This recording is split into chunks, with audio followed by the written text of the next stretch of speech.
Ya. Bismillahirrahmanirrahim. Assalamualaikum warahmatullahi wabarakatuh. Waalaikumsalam warahmatullahi wabarakatuh.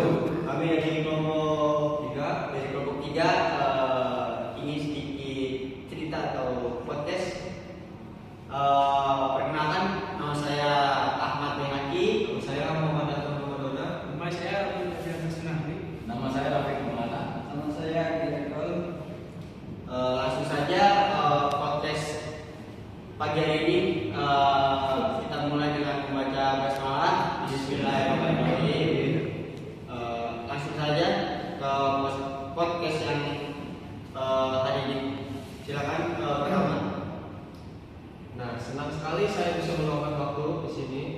Sebelum kita masuk lebih dalam, saya mau tanya dulu nih kepada rekan-rekan saya. Apa sih urusan pemerintah aparat keamanan, sebenarnya apa sih pengertian kewaspadaan nasional itu, dan mengapa penting bagi kita semua?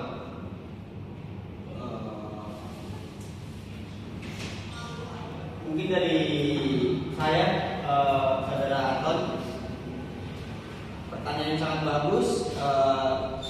Jadi kewaspadaan nasional adalah sikap mental dan perilaku bangsa untuk selalu waspada terhadap segala bentuk ancaman, baik yang nyata maupun potensial, yang dapat mengganggu kedaulatan, keselamatan dan kelangsungan hidup bangsa dan negara.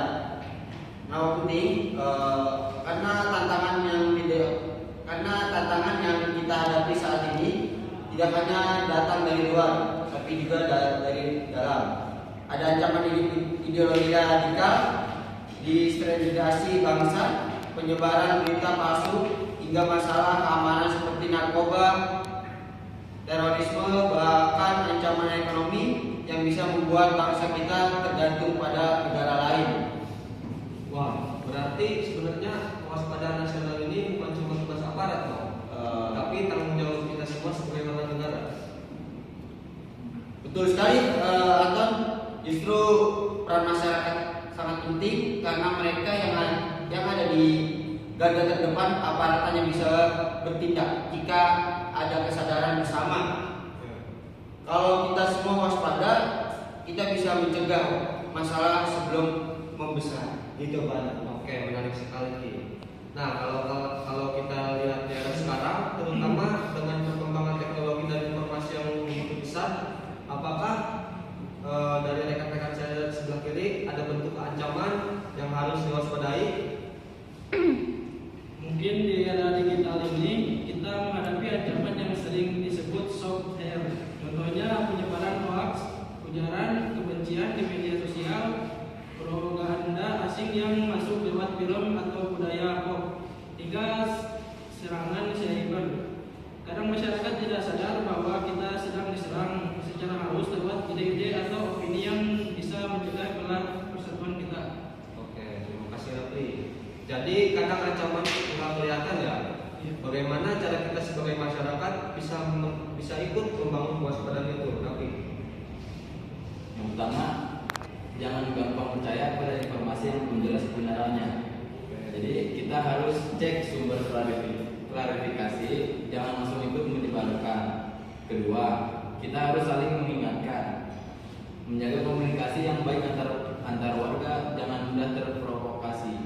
Yang ketiga, perkuat rasa cinta tanah air, misalnya dengan mendukung produk lokal, ikut kegiatan sosial, atau terlibat dalam diskusi-diskusi yang positif. Oh, berarti kita juga perlu melek digital ya, Pi? Tepat sekali jawabannya. Jadi literasi digital itu penting agar kita tidak menjadi korban dari propaganda atau fitnah. Kita juga perlu peka, misalnya ketika ada informasi yang cenderung memecah belah, jangan langsung terpancing emosi. Oke, saya jadi lebih paham nih. Kalau boleh tahu, ada contohnya nggak? Agi? Ada. Misalnya beberapa waktu lalu ketika isu provokatif yang menyebar di media sosial terkait SARA, masyarakat di beberapa daerah langsung aktif meluruskan informasi itu. Bahkan ada yang membuat forum diskusi lintas agama dan budaya. Ini contohnya, ini contoh konkret bagaimana masyarakat bisa menjadi benteng bangsa. Luar biasa. Berarti menjaga persatuan itu bukan cuma slogan ya, tapi memang harus diupayakan setiap hari. Itu Agil. Ya, benar. Nah, mungkin hanya sekian podcast dari kelompok kami. Kurang lebihnya mohon maaf bila ada salah-salah kata atau